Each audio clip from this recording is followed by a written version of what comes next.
My goodness gracious. It is Tuesday. I can't even believe it. It's August 31st. This is the Macro Setup. I'm Guy Adami, joined as always by my dear friend Dan Nathan. Today's episode is being brought to you by our presenting sponsors, IGUS, one of the fastest growing forex dealers in North America. And by the way, we're going to be joined by the great Chris Vecchio, senior strategist at DailyFX, in just a few minutes. And our other sponsor, of course, Open Exchange. They manage virtual meetings that matter for the top companies around the world. Dan, as you can tell, I'm a little geeked up here, but how are you on this fine day? Geeked up as we kind of barrel into the end of the summer here. Guy, we got a couple of things. We got some scary stats, as you called it on the Twitter this morning, and some scary charts as we kind of power our way at all-time highs into the fall here, right? And then what happened, man? We were all geeked up, as you would say, about the Jackson Hole Fed boondoggle, and nothing happened. Yeah. Nothing happened. The taper got tamed a little bit, right? And then what do they call that? People call it like a nothing burger. I don't even know what that means. I hate that. That's been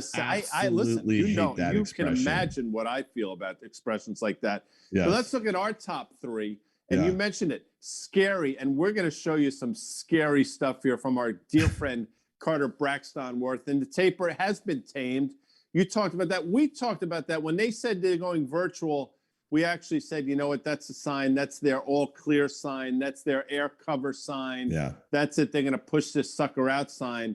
And then growth back in favor. But we're going to leave that to the great Chris Vecchio, Dan. Let's just talk real quick, because there are some scary random stats brought to you by our dear friend Carter Braxton Worth in the form of a tweet. Yeah, man. All right. I love this one. This just got me all excited. For the month of August, we've already made 10 new intraday highs. Count yesterday, that was 11. We only have one more day in August, as you know. So the max we can do is 12, Guy Adami. But he says this hasn't happened since 1987. In 1987, in August, there were 11 new all-time highs. I remember that. Here's why today is so important. This is why you are so fired up and I'm so fired up. The record number of intraday all-time highs in the month of August is 11, which happened in 1929. So here's the deal. Are we doing it? I mean, are we doing this thing, Guy? Are we going to break the record? I mean, it certainly feels as though, I mean, the stars are aligned to break a record.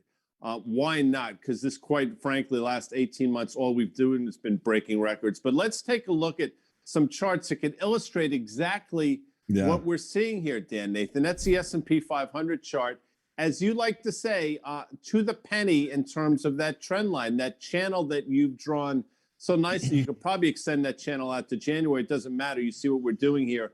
We're at the top of the channel. Speak to this, because the next chart speaks to the sort of boo. Yeah, the boo. All right, listen, it's obviously been a really nice bottom left to upper right here. It's held that channel, especially if you think about it, since the mid-May or so. That was the last time we really had a meaningful sell-off here. You know, we just put that up for illustration's point. This rally is getting a little extended, but let's go back to 1987.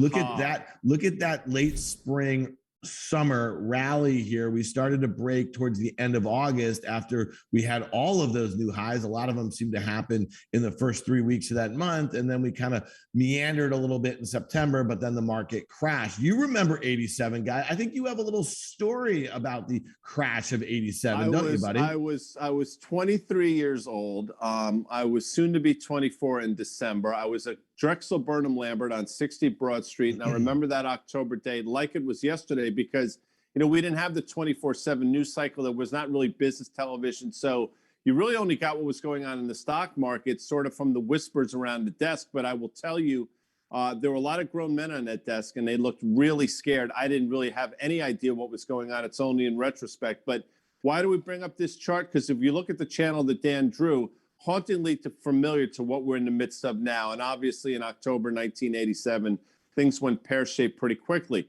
The next chart we need to look at, though, Dan, and I know you're going to make fun of me here. Well, which you also remember.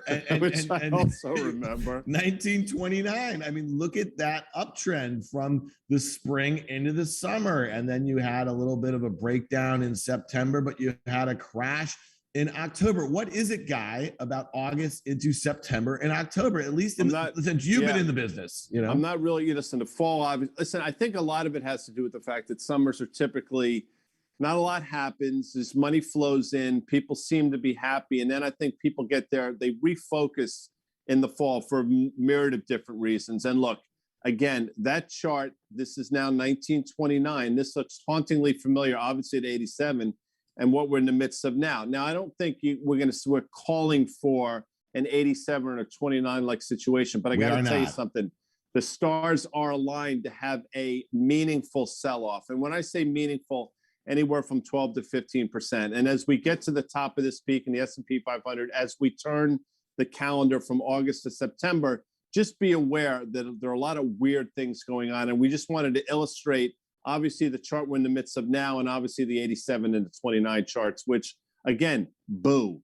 So guys, so you hear there's all these market sayings, right? And I've heard this one over and over again. If I had $1 for every time I heard it, I probably wouldn't be doing this here with you. But the idea that markets don't crash off of highs, haven't you heard that before? And aren't these two illustrations where the market clearly did crash off of a high? If you go back and look at 2000, the market crashed off of a high. 2007-8, market crashed off of a high. And then, and then again, obviously, in February, March of 2020. So I never really understood that one. And I think you just mentioned the idea of 24-hour news cycles.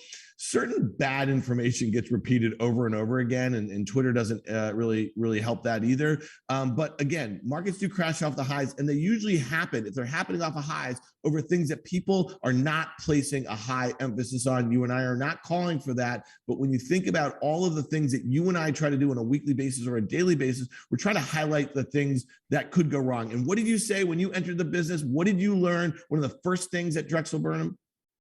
What can go wrong will go wrong, Dan, Nathan. That's one of the first things. The other thing I learned was you want to sort of dress British. That was a thing back in the day. And there are other things that I can't mention on this, but I think that's exactly right.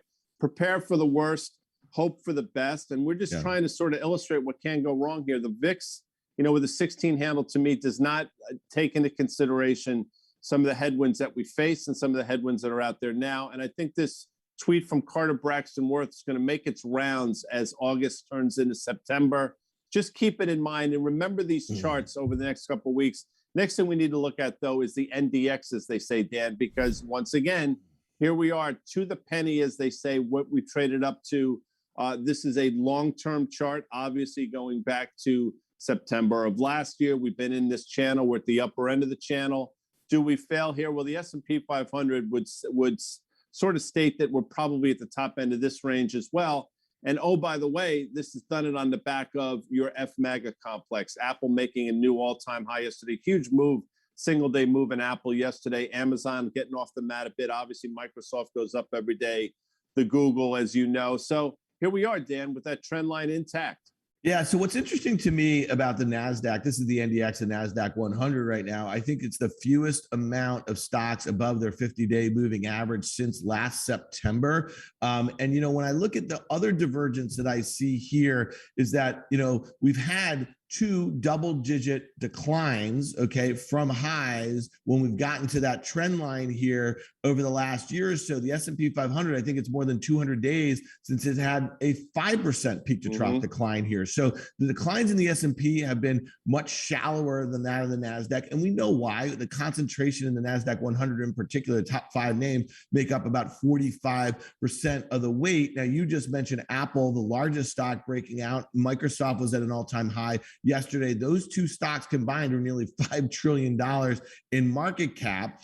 So you have them at highs. If they were all to start to go down together, that's where you have a problem. We did have that, Guy. Last September, the S&P went down about 10%. The NASDAQ 100 went down 14%. Amazon, Microsoft, Apple, all outperformed to the downside of the broad market. That's why you had that 14% peak to trough decline in the NDX. And then again in March, when the NASDAQ was unchanged, guy. Now, what was happening in March? This is what we call a segue, bro.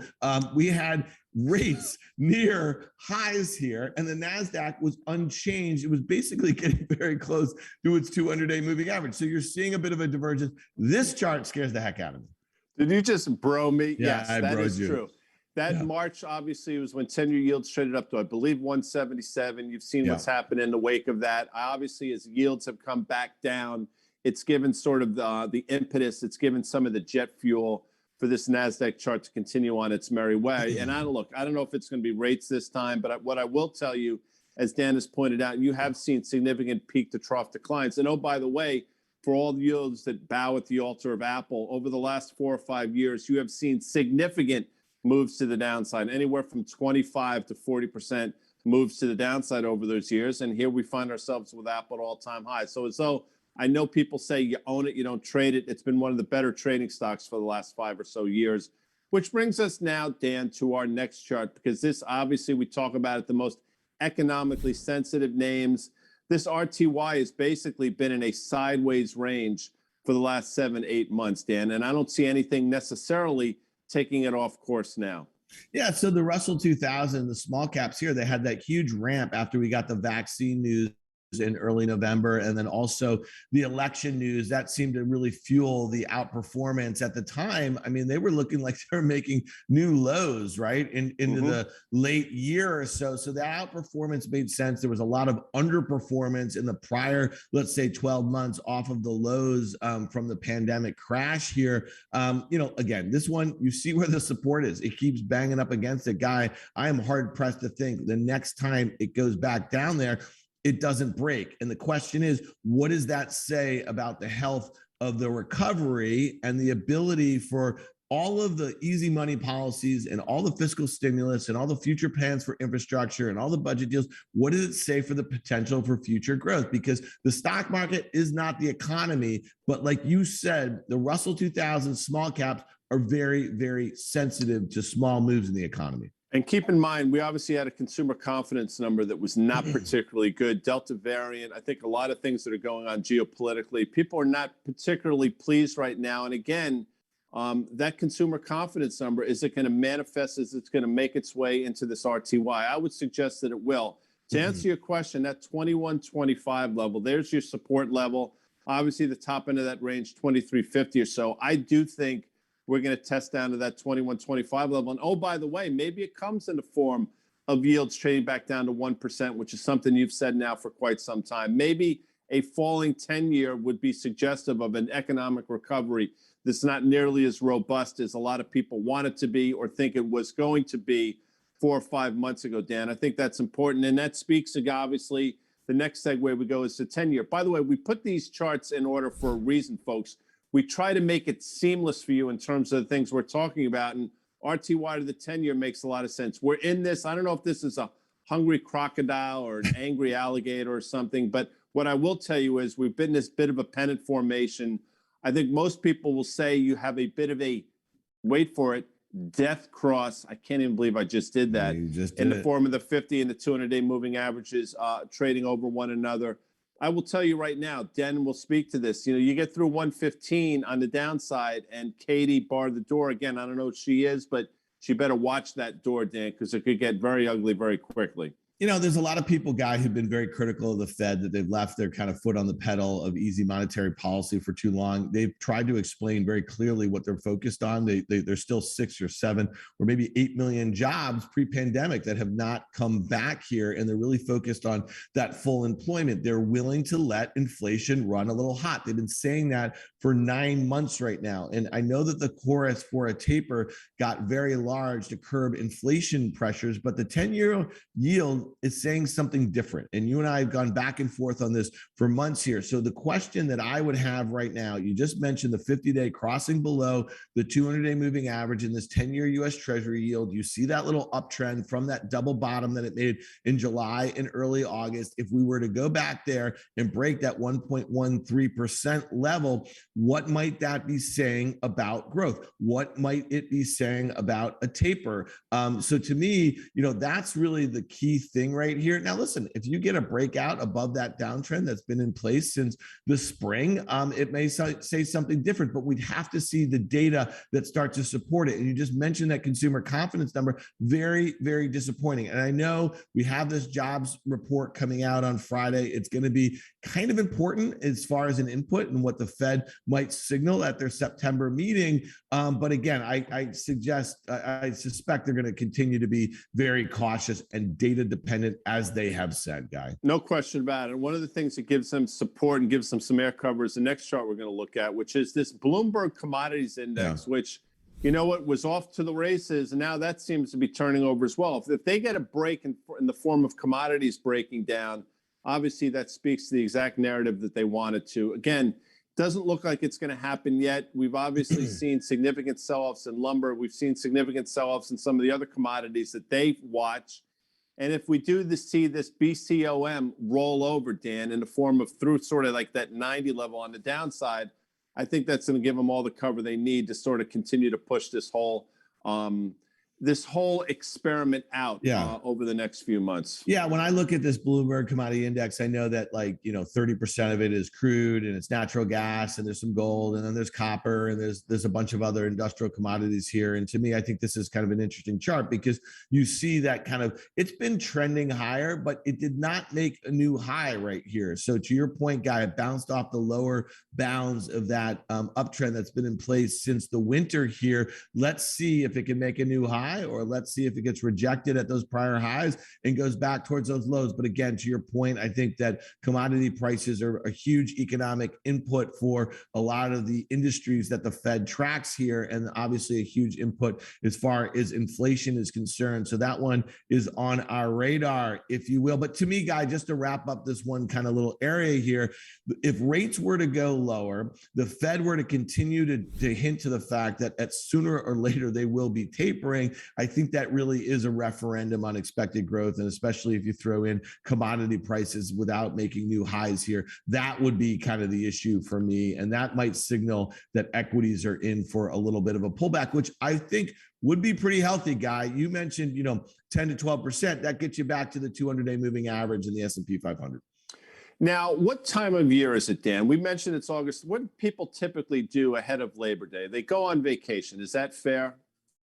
It is fair, Guy. I mean, we also have people cutting their lawns, and I have one outside. Listen, it's important. Listen, I think it's important. You want to keep that grass trim. You want to look good, especially this time of year. But I mentioned vacation because Chris Vecchio happens to be on vacation. But you know what? He loves the macro setup. He clearly loves Dan Nathan and Guy Adami. And he's joining us from his vacation, parts unknown, senior strategist, DailyFX. Chris Vecchio, welcome. Thanks for joining us. You've heard what we said. Opine for a few minutes before we get to some of your charts, young man. Gentlemen, it's great to see you again. You're talking a lot about the perhaps overextended nature of equity markets here.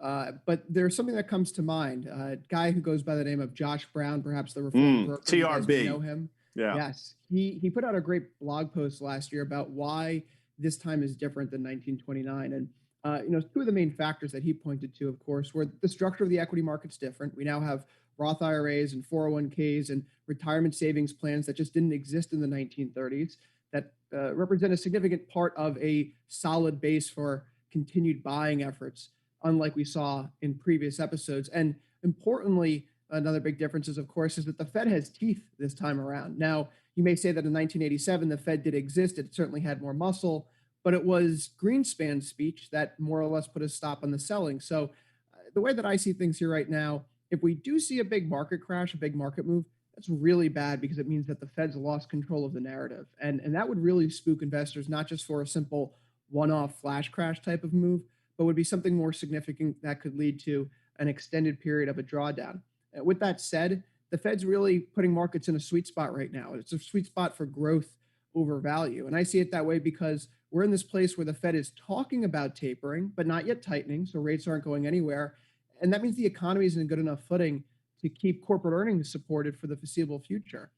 Something also of interest that comes to mind is what's happened to yields during periods outside of QE. Well, between QE 1 and 2, yields fell. And between QE 2 and Operation Twist, yields fell. And when the taper started, yields fell again. So as far as I'm concerned, if equity markets have a large substantiation of their value based on what the bond market's doing, the bond market may remain supportive for the foreseeable future. And if you think that less stimulus means less inflationary pressure, of course, you take that inflation premium out of the long bond, that brings yields lower as well. So I do think that stocks still have a little bit of a way to go. They can still trade higher from here. I wouldn't be surprised if we continue to trudge higher. But as you said, the next few weeks, we're in the teeth of it. We're in the teeth of it for the summer. We have Labor Day coming up. We have Yom Kippur. We have Rosh Hashanah. This is historically a time in the market when things can get a little dicey. But if we do make it through the end of September, we get to that September 20th FOMC meeting, that could be a new starting point for the next leg up if there is indeed a pullback here between now and then. Well, you see we try to tie bows and ribbons. Dan and I handled the first two of our top three. You mentioned the third. You also mentioned Roth RIAs. I think, of course, of the great Hyman Roth. That's just the way my mind works. And you talked about Twist, and I think about Tony Twist for you NHL fans out there, an enforcer back in the day. But let's take a look at your first thing. This is Fed rate hike odds, probability. Speak to us. A lot of lines there. I'm not that bright. Walk me through it. Sure. So I have them in New York Mets, orange, white, and blue, because I've just been seeing so much flack on your Twitter feed recently, Guy, and rightfully so. So perhaps this is self-soothing, but a few lines here. The orange line is the 2, 5, 10 belly, a butterfly of the yield curve. We're talking about the white line being Fed rate hike odds, basis points to the end of 2023. Assuming that's the blue line. And then the white line is the dollar index. Now, what do we notice here?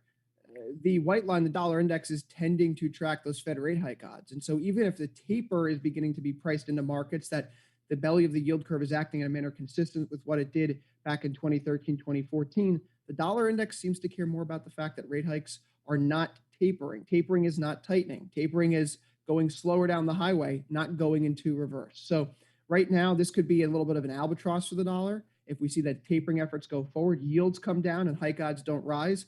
Of course, that could be good for equity markets. Are you with me, Dan? I thought Dan was going to jump in, but clearly he's looking up Tony Twist now on the internet. Sorry, Dan. No, you got me. You got me with the Hyman Roth quote, Guy. And I'm not sure if our macro setup audience is down with some of your Godfather 2 references, but I would just tell you this: is history has taught us anything that higher rates can kill a stock market rally. You see what I did there? I like what you did there. If history taught us anything, Dan's pulling some Godfather stuff. I mean, Chris has no time for you right now, nor do I. Let's take a look at your next chart, the Russell, Chris Vecchio, because look, it appears as though, and again, correct me if I'm wrong, we're precariously close to breaking this significant uptrend we've been in. Obviously, we traded through it. We're back up against it. I know what your thoughts are, but opine, please, for us. Well, the way I see this is we are potentially working our way through 2 false bearish breakouts. I mean, if we can reestablish ourselves a little bit higher from here over the coming weeks, it looks like we're back within the pandemic uptrend. And after several months of distribution of moving sideways, any evidence that the economy is surviving the Delta wave, which there appears to be a slowing rate of infections here in the United States. China, of course, those caseloads are back under 2 dozen, 3 dozen per day. And so in terms of the will the global economy slow down narrative because of this Delta wave, it just seems to be part of that wall of worry we've been talking about for so long. So, with the way that crude oil has been moving, the way that the economic data has been evolving, Atlanta Fed GDP now still has 3Q growth over 5% for the U.S. That's still very, very strong. As we know, there's still potentially more fiscal stimulus coming down the pipeline. The Russell may be in a good position to finally shake off what's been a few months, 6 months long doldrum here. And once we get through the middle of September, begin to start pressing towards new highs. Yeah, but Chris, I got to tell you, though, when you look at the consolidation here, and I think that uptrend is a very important line that you've drawn and it's contended with it. So you can say that we've had some kind of false breakouts, but we've also had, at this point, it looks like a double bottom over the last couple of months, right? And so we really need the impetus to get that thing to break out and establish a new range. I mean, we literally would have to have this COVID-19 and all the variants in the rearview mirror, in my opinion, because there's no reason why it shouldn't be confirming the new highs in the S&P 500 and the NASDAQ. And we've talked about that when we started this program, is that the amount of new highs, the persistent new highs in the S&P 500 and the inability for small caps to get going, that's problematic. And I can see you're looking at it through rose-colored glasses. But at this point, up 20% in the S&P 500, and this thing can't get out of its own way, that's saying something very different to me. I hear you. I understand that completely. I think I'm being a little bit more of an optimist. I do have rose-colored glasses on here, but if history is our tell, then I'm certainly of the mindset that the Fed is going to be playing this taper slower than they've even indicated. I know Jerome Powell said that the inflation mandate's been met. They're going to slow walk this. They're going to hold the market's hand for the foreseeable future. And plus, the balance sheet is so much bigger than it was post-global financial crisis. It's going to be very difficult for them to unwind that without significant market damage. You know, in The Godfather 2, they also had that big meeting in Cuba where all the business leaders were there. Michael was there, and they passed around a gold phone. And I think a lot of the folks were somewhat shocked at how much the gold weighed, obviously having picked up gold bars. I know, but I bring that up because gold is weighing on me right now, Chris Vecchio. Speak to it because, again, I want it to get out of its own way, but maybe that is me looking through rose-colored glasses.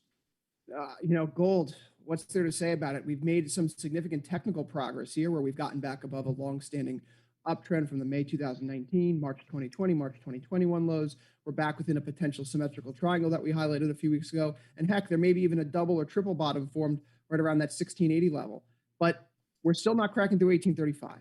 And we have the best environment in the rearview mirror right now for gold prices. So unless we see some significant fiscal incompetence coming down the pipeline, perhaps a breach of the U.S. debt ceiling, I'm not sure what catalysts lie ahead right now to push gold higher. And in an environment where we're seeing liquidity withdrawal and then spinning around and perhaps even growth concerns, what happened last March? Gold went in the tank for a little while. So I don't know if we're getting back to all-time highs. I'm very ambivalent here. As you guys have talked about, if we have incremental dollars right now, do we want to put them into a shiny rock that's moving sideways, or do you think people want to go back into crypto? I think crypto remains the place where each incremental dollar may be going at this point in time.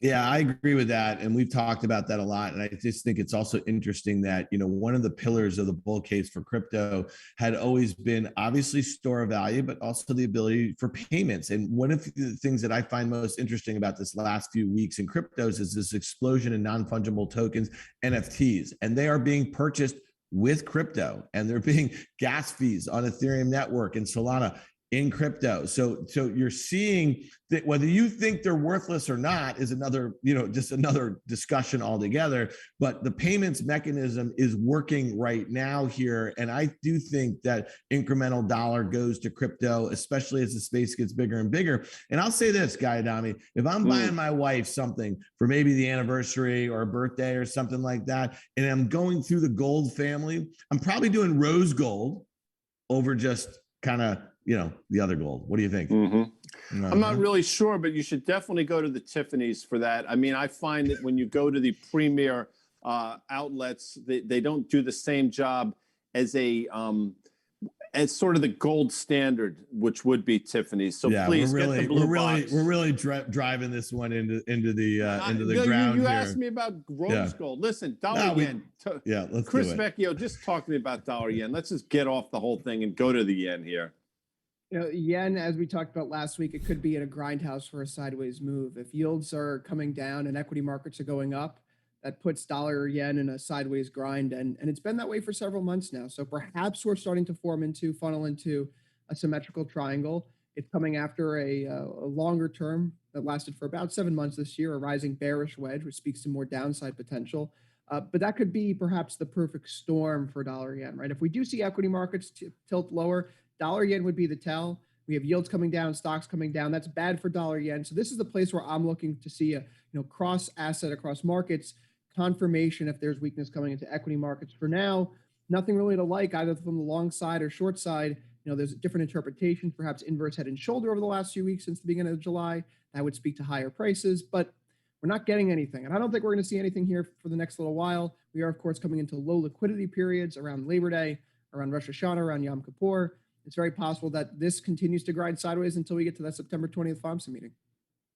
Take us out with the euro, because that's obviously, you know, one of the currencies we have to watch. A lot of weird things going on. I think we bottomed out. We talked about this last week, and now this chart is starting to back that up. Speak to me about euro here, Chris.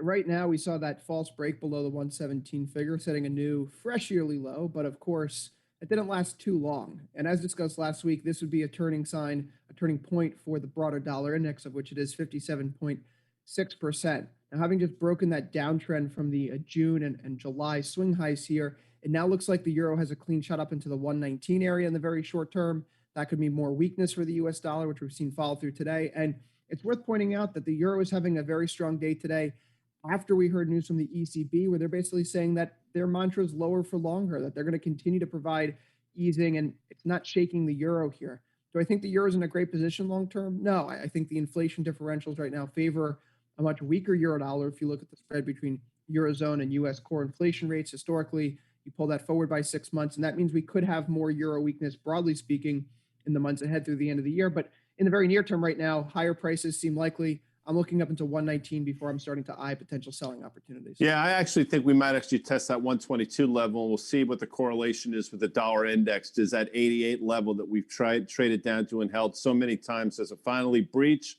or does it hold once again? Dan, some closing thoughts before we say goodbye to Chris Vecchio and allow him to enjoy the rest of his vacation. Yeah, Chris, thanks for joining us. Great stuff as always. Enjoy the rest of your vacation, bud.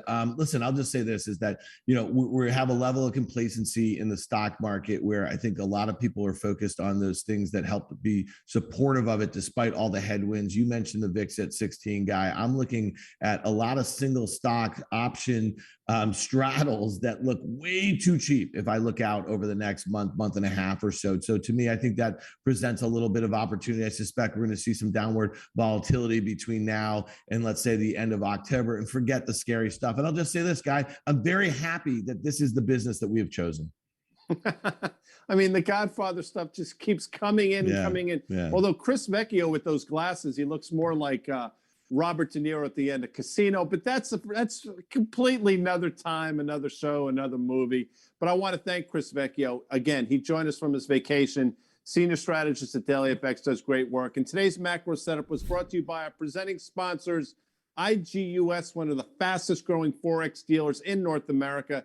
And of course, our friends at Open Exchange. They manage virtual meetings that matter for the top companies around the world. Dan, will I see you next week on the macro setup? You got it, buddy. I'll see you on Tuesday. It'll be September. I'll see you next week. See you next week. Thanks, guys.